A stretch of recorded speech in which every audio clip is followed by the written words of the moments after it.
My friends, brace yourselves for a cabinet lineup that's more explosive than a catnip-laced fireworks factory. President-elect Donald Trump has just dropped a bombshell on Washington with his latest nominations, and I dare say it's left the political establishment in a right tizzy. Let's start with the crown jewel of this circus, shall we? Matt Gaetz, the 42-year-old Florida congressman who's been under more investigations than a litter box after an all-you-can-eat fish buffet, has been tapped for Attorney General. Yes, you heard that right, my friends. The man who's been probed for everything from sex trafficking to drug use is meow set to lead the Justice Department. It's like putting a fox in charge of the henhouse, if the fox had a penchant for wild parties and questionable Venmo transactions. Gaetz, fresh from a closed Justice Department probe into sex trafficking allegations that ended without charges, is still facing scrutiny from the House Ethics Committee. But why let a little thing like ongoing investigations stop you from becoming the nation's top law enforcement officer? Trump, in his infinite wisdom, declared that Gaetz will end weaponized government and protect our borders. One can only imagine what that means. Perhaps he'll replace handcuffs with friendship bracelets. Or maybe he'll weaponize the government against anyone who doesn't have a Snapchat streak with him. But wait, there's more. For Secretary of Defense, we have Pete Hegseth, a man whose military experience seems to consist largely of hosting Fox News shows and advocating for the privatization of veteran affairs. I suppose in Trump's America, the best way to lead the world's most powerful military is to have excellent TV ratings. Who needs combat experience when you can win Twitter wars, right?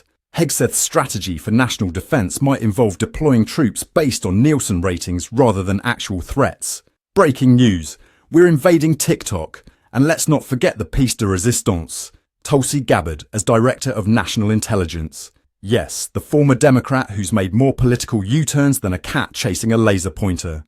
Trump praised her fearless spirit, which I can only assume refers to her fearlessness in contradicting herself on foreign policy faster than a feline changes its mind about going outside.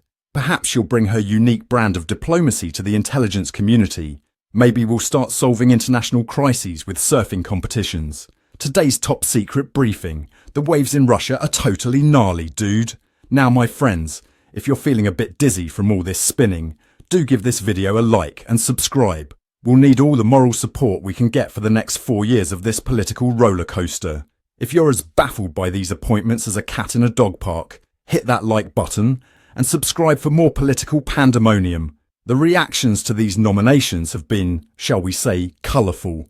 Senator Susan Collins, in a stunning display of understatement, said she was shocked by Gaetz' nomination. Shocked, Susan? Really? I'm shocked you're shocked. Meanwhile, Senator Lisa Murkowski described Gaetz as an unserious candidate. Well, I suppose that's one way to put it. Representative Max Miller quipped that Gaetz has a better shot at having dinner with Queen Elizabeth II than being confirmed by the Senate.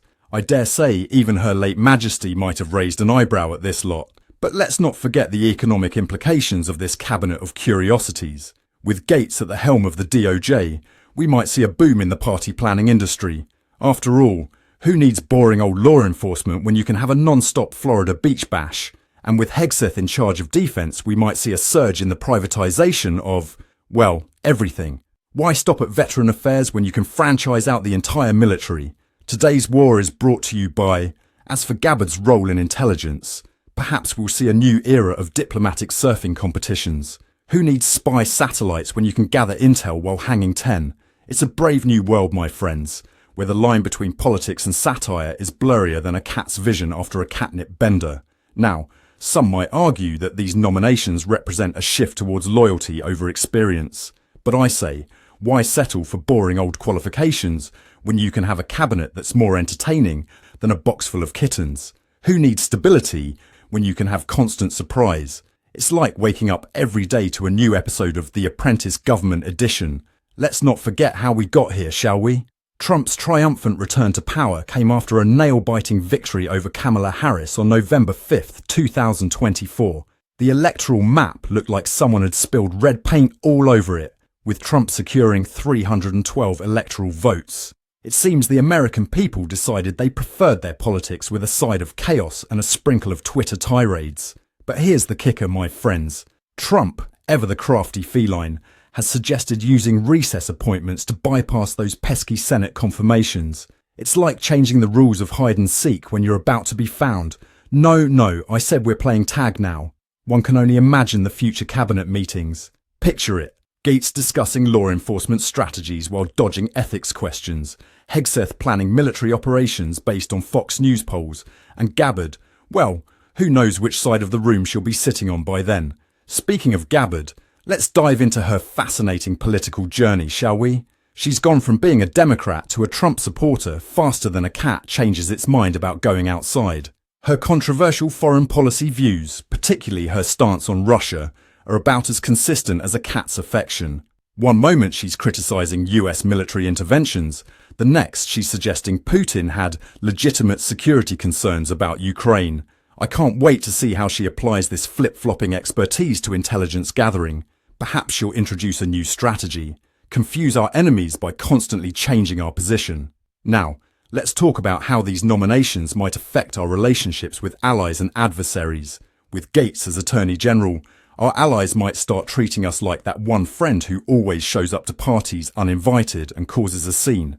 As for our adversaries, they might be too busy laughing to pose any real threat. Hegseth's approach to defence might involve tweeting strongly worded messages to our enemies. And Gabbard? Well, she might just invite everyone over for a luau and call it diplomacy. These nominations are a perfect reflection of Trump's MAGA ideology. It's all about making America something again. Great? Grating? Gaetz?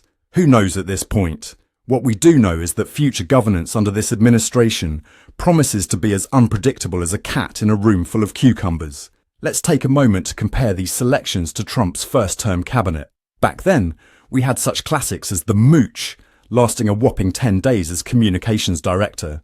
Now, it seems Trump has decided to cut out the middleman and go straight for the most controversial picks right off the bat.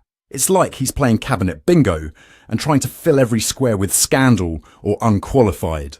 Of course, these nominees still need to go through the confirmation process. For those of you who missed Government 101 or were too busy napping like a certain feline I know, here's how it works. The nominees submit financial disclosures, fill out questionnaires, and then face Senate committee hearings. It's like a job interview, but with more grandstanding and fewer questions about where you see yourself in 5 years. Given the Republican reservations about Gaetz, his confirmation hearing promises to be more entertaining than a cat video compilation. The long-term impacts on GOP dynamics could be catastrophic or hilarious, depending on your perspective. We might see the party split faster than a cat's attention span when you open a can of tuna. On one side, we'll have the Trump loyalists ready to defend these nominations to the death. On the other, we'll have the traditionalists clutching their pearls and muttering about the good old days when scandals were kept behind closed doors. In conclusion, my friends, we're in for a wild ride. Trump's new cabinet promises to be a spectacle of epic proportions, a circus where the clowns are in charge and the ringmaster is tweeting from the sidelines. So buckle up, grab your popcorn, and maybe invest in a good scratching post. We're all going to need something to take our frustrations out on. I'm Ron DeParmesan, and this has been another Newscat special report. Thank you for watching, and don't go far because another breaking story is right around the corner.